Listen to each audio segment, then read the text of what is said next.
여러분들 안녕하십니까. 조철이 박사의 통통통. 자, 매주 월요일 시리즈 계속됩니다.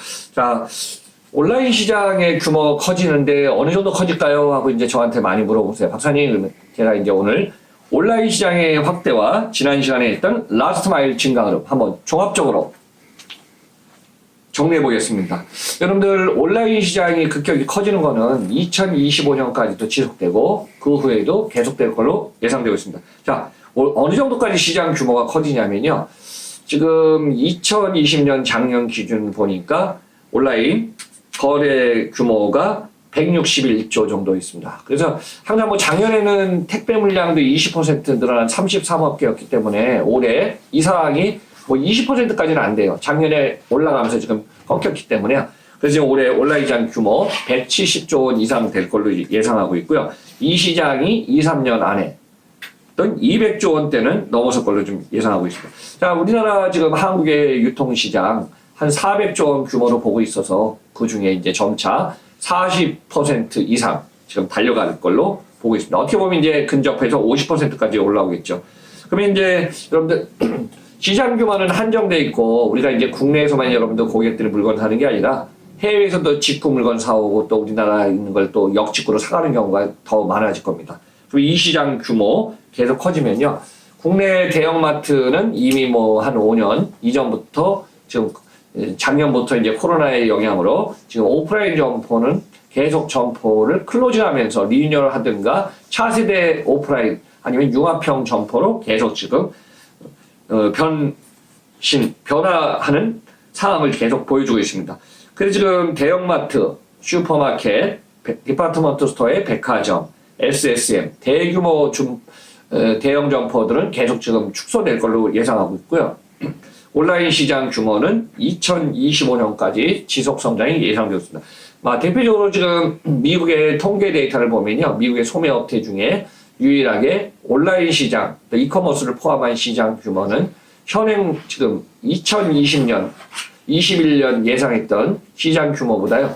2025년, 4년에서 5년 안에 이 시장 규모는 2배까지 커진다고 예상을 하고 있습니다.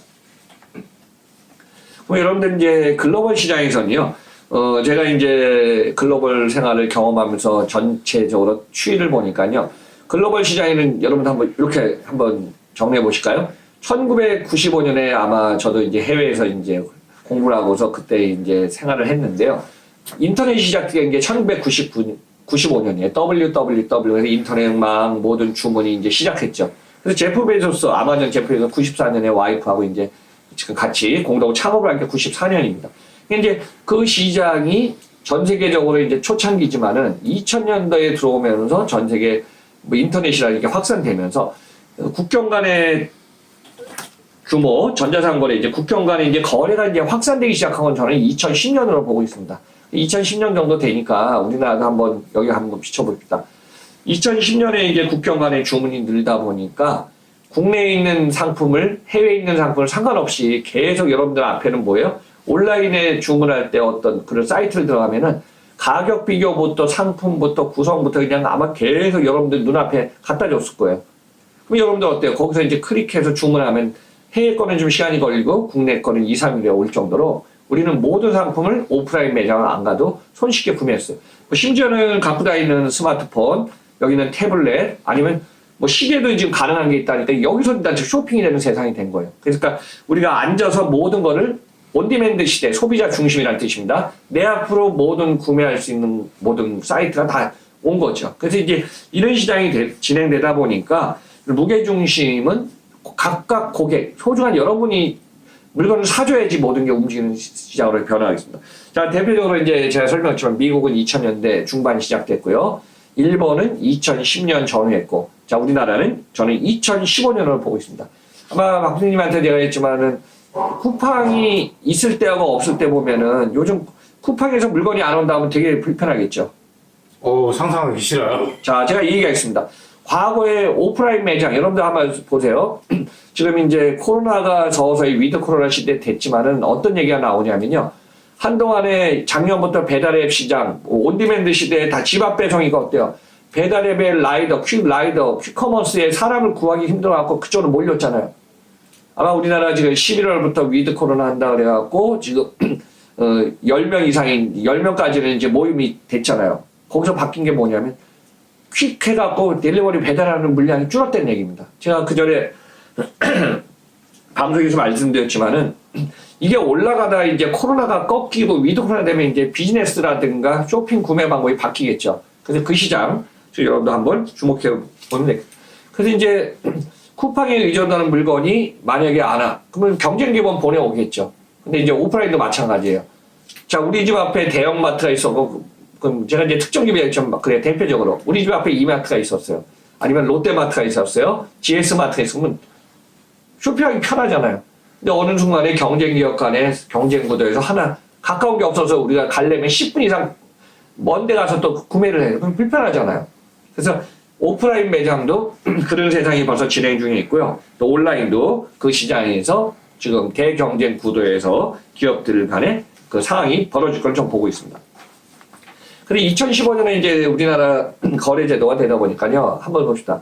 2010년에 소셜 네트워크에서 시작한 쿠팡이 뛰어든 게 이제 로켓 배송이 2015년 아닙니까? 그쵸? 또 마켓컬리가 사업한 게 2016년이잖아요. 그래서 그 시장의 흐름은 타이밍상으로는 좀 있지만은 지금 대경쟁 구도에서 많은 기업들이 지금 한국의 밀집도가 높은 상권에 다 뛰어들었다는 게 지금 현재 상황입니다.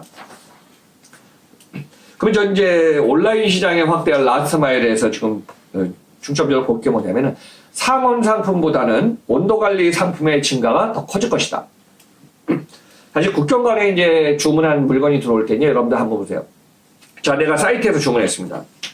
미국에 어디 있는 걸 샀어요. 유럽에 있는 거를 물건을 구매했습니다. 그럼 이제 웬만한 걸 이제 항공화물로 다 옵니다. 그럼 배로 왔다 그러면 뭐 그냥 3주, 4주 하면은 뭐 안 되니까 규모가 작지만 비싼 것들. 여러분들이 주문한 건 한 개 한 개지만요. 주문한 양이 많으면 이게 한 팔레트가 돼요. 한 박스, 완 팔레트가 되거든요. 그러면 이제 그거는 항공화물로 와서 국내에 도착해서 이제 분류해갖고 여러분 집 앞으로 이제 소형으로 지금 다 가는 거거든요. 그러다 보니까 상온 상품 같은 경우는 온도에 민감하지 않으니까 오더라도 중간에 스톡하더라도 괜찮은데 온도에 민감한 보관, 저온, 냉장, 냉동 같은 경우는 어때요?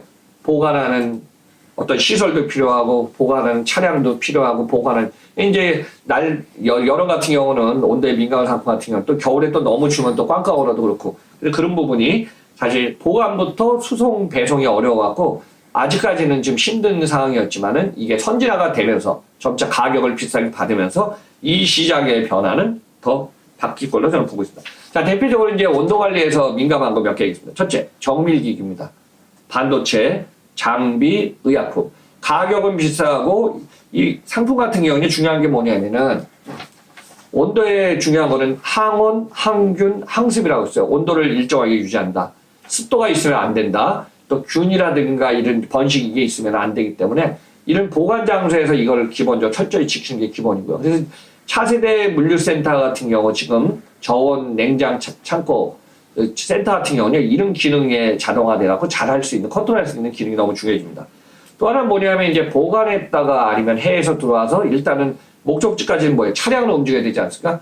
그래서 이렇게 고가 상품들이라든가 이게 민감한 상품들은요 무진동 차량을 이용해야 돼요. 왜냐면 막 트럭 쪽으로 갔는데 흔들리면 안 되잖아요. 그래서 이제 일정한 어떤 소음이라든가 진동을 컨트롤하면서 도착할 수 있는 그 부분이 이 것으로 생각합니다.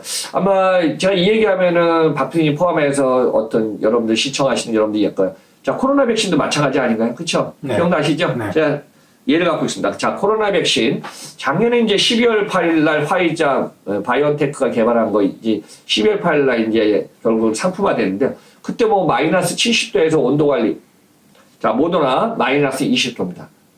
이게 이제 상온 상품이 아니기 때문에 이런 것 같은 경우는 온도라든가 이걸 갖다가 잘 유지해서 차량. 그래서 지금 취급하는 기업들도 특수기업 몇 개의 기업이 한정돼서 지금 진행한 걸로 알고 있습니다. 그래서 이제 이런 상품들 보관 상태와 수송 상태에 따라서 달라집니다.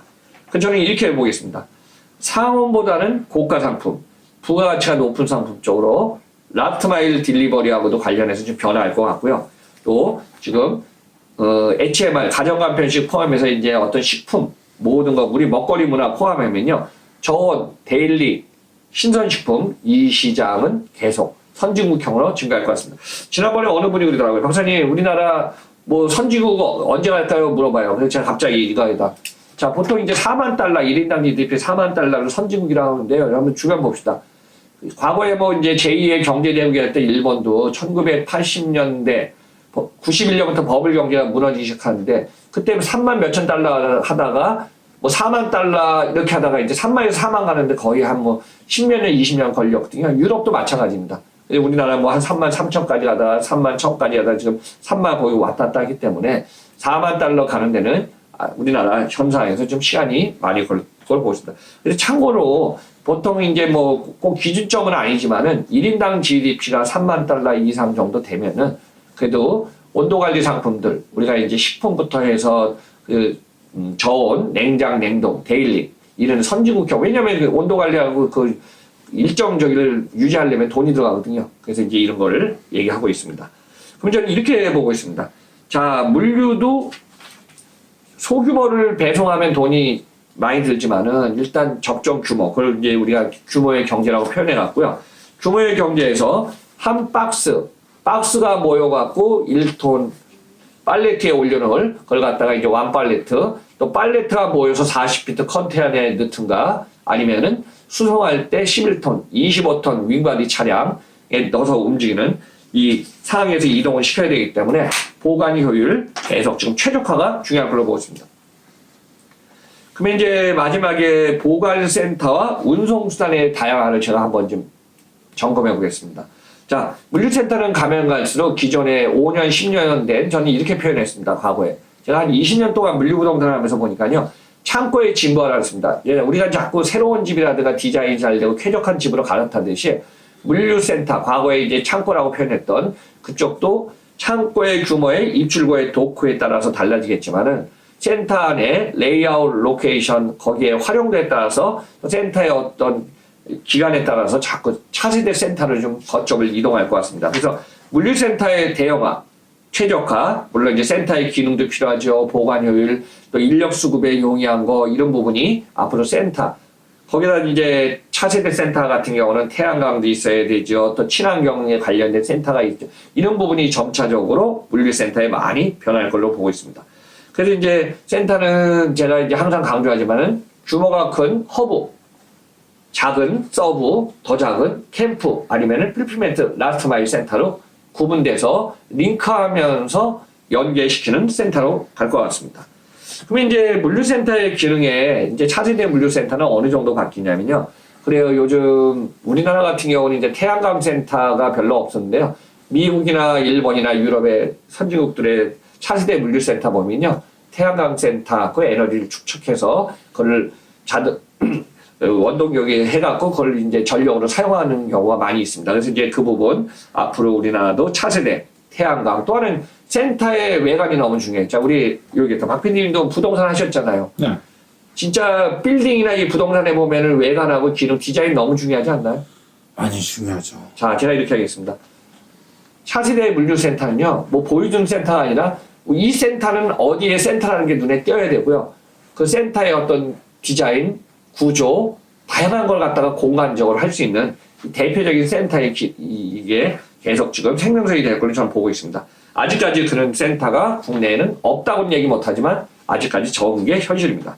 그래서 이제 작업 환경 개선하고 쾌적한 센터 쪽으로 계속 가야 되는데 앞으로 이제 계속 인력만 쓸 수 없고 또 인력에 대해서 한계점들이 많이 봉착할 거예요. 그래서 저는 이렇게 보고 있습니다. 히바나 무인 로봇을 도입하든가 아니면은 AGV를 도입해서 자동화 되는 시설들이 계속 늘어나고요.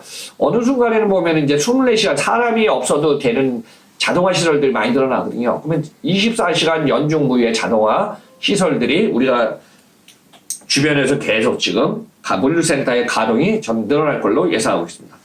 그럼 이제 배송 쪽에 라스트 마일이나 배송 효율도 중요하기 때문에 배송 쪽에서 지금 선진국들이 미리 하고 있는 자율주행차, 드론, 로봇 배송, 그래서 밀집도 배송이냐 광역 거점에 따라서 이 부분을 구분해갖고 차세대 라스트 마일 딜리버리도 사람이 하는 경우가 있지만은 무이나 로봇화에 같이 융합시키면서요. 앞으로 지금 탄소 문제, 저탄소 문제, 기후변화 이게 지금 가장 중요하고 심각해갖고 ESG 경영도 중요하듯이 앞으로 차세대는 친환경과 관련된 차량 또는 친환경과 관련된 물류 이 부분이 점차 전 세계적으로 좀 확산되지 않을까 한번 그렇게 점검해 보겠습니다. 자, 줍칠 박사의 통통통 오늘 방송은 온라인 시장이 커지면서 라스트 마일 딜리버리 증가 변화 속도도 빨라진다 하면서 한번 좀 마무리했습니다. 항상 시청해주신 청취해주신 여러분 감사드리면서요. 자, 매주 월요일 조철희 박사 통통통 계속됩니다. 자, 항상 시청해주시고 고마우면서 마지막에 구독 안 누르신 분 계시면 쿡 부탁드리겠습니다. 감사합니다. 여러분들. 저는 다음 방송에서 뵙겠습니다.